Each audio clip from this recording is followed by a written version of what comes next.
Министерството за внатрешни работи синоќа од 23 часот до 5 часот изутрина на подрачјето на град Скопје спроведе акцијска контрола со цел откривање и санкционирање на возачите кои управуваат возила под дејство на алкохол. Алкотестирани се 726 возачи, а кај 248 од нив е утврдено присуство на алкохол над дозволеното. Покрај тоа, санкционирани се уште 252 други прекршоци.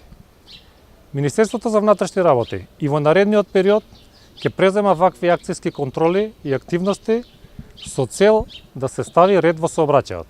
Набавени се нови 80 дрегери, односно апарати за проверка на алкохол кај возачите.